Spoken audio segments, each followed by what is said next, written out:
Buku Kesehatan Ibu dan Anak. Materi mengenai perlindungan anak.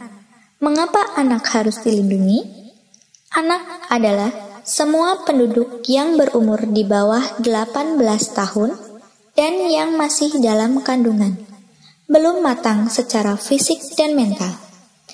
Anak memiliki hak untuk memperoleh identitas dari negara, yaitu akte kelahiran. Anak diasuh oleh keluarga atau alternatif untuk menanamkan kasih sayang, nilai positif, agama, dan norma sosial. Anak mendapatkan ASI, gizi, imunisasi, dan jaminan kesehatan. Anak mendapatkan pendidikan, memanfaatkan waktu luang, beristirahat, bermain, berkreasi, dan berekreasi. Anak mendapat perlindungan hukum secara khusus. Anak-anak harus dilindungi dari kekerasan fisik, kekerasan psikis, kejahatan seksual, diskriminasi, eksploitasi, dan penelantaran. Bagaimana melindungi anak dari kekerasan fisik dan kejahatan seksual?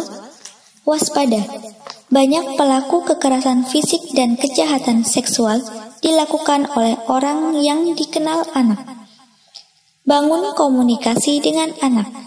Dengarkan cerita anak dengan penuh perhatian. Hargai pendapat dan seleranya walau mungkin orang tua tidak setuju.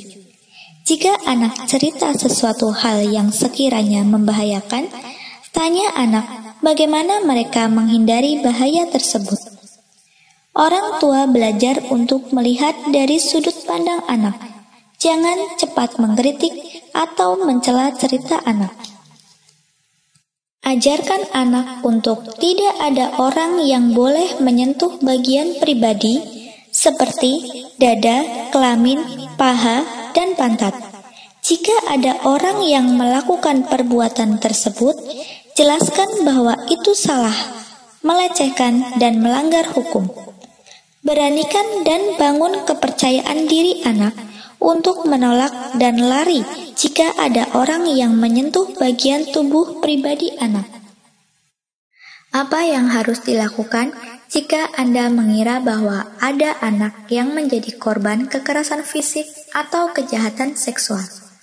Beri anak lingkungan yang aman agar dia dapat bicara kepada Anda atau orang dewasa yang dapat dipercaya. Yakinkan anak bahwa dia tidak bersalah dan tidak melakukan apapun yang salah. Yang bersalah adalah orang yang melakukan hal tersebut kepadanya. Cari bantuan untuk menolong kesehatan mental dan fisik. Konsultasikan dengan aparat negara yang dapat dipercaya bagaimana menolong anak tersebut. Informasikan kejadian ini pada P2TP2A atau UPPA kepolisian di wilayah setempat. Jaga rahasia kejadian dan data pribadi anak agar tidak menjadi rumor yang akan menambah beban dan penderitaan mental anak. Dalam Undang-Undang Hak Anak, anak yang menjadi korban kejahatan seksual berhak untuk dirahasiakan namanya. Undang-Undang Republik Indonesia Nomor 23 Tahun 2002 tentang Perlindungan Anak dan Nomor 35 Tahun 2014 tentang perubahan atas Undang-Undang Nomor 23 tentang Perlindungan Anak.